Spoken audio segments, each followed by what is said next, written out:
CP. ബാവ ഹാജിയുടെ കൃഷിയിടത്തിൽ 100 മേനി വിളവ് ലഭിച്ച് മാംഗോസ്റ്റിൻ. വിളവെടുപ്പ് തവനൂർ നിയോജക മണ്ഡലം നിയുക്ത എം.എൽ.എ. പി.എസ്. ജോയ് നിർവഹിച്ചു. ബിസിനസ്സിലും രാഷ്ട്രീയത്തിലും നിറഞ്ഞു നിൽക്കുന്നതിനിടയിലും തന്റെ കൃഷിയിടത്തിൽ ഇനിയും പുതിയ പരീക്ഷണങ്ങൾ നടത്താനാണ് ബാവ ഹാജിയുടെ ലക്ഷ്യം.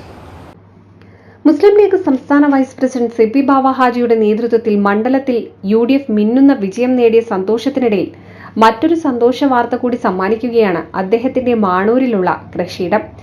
ബിസിനസ്സിലും രാഷ്ട്രീയത്തിലും നിറഞ്ഞു നിൽക്കുന്നതിനിടയിലും തന്റെ കൃഷിയിടത്തിൽ പുതിയ പരീക്ഷണങ്ങൾ നടത്തിവരുന്ന ഒരു കർഷകൻ കൂടിയാണ് ബാവ ഹാജി.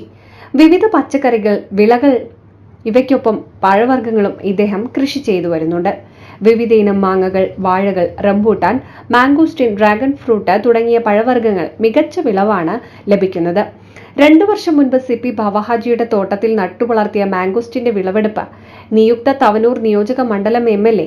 പി.എസ്. ജോയ് നിർവഹിച്ചു. വിളവെടുപ്പ് ചടങ്ങിൽ Suresh പുൽപ്പാക്കര, A.P. Abdullakutty, T.P. Hyderali, K.G. Benny, C.P. Shihab, Ayyub Alukkal, Akbar, N.K. Rasheed, Mujeeb Poolakkal തുടങ്ങിയവർ പങ്കെടുത്തു. NCV news, Edappal.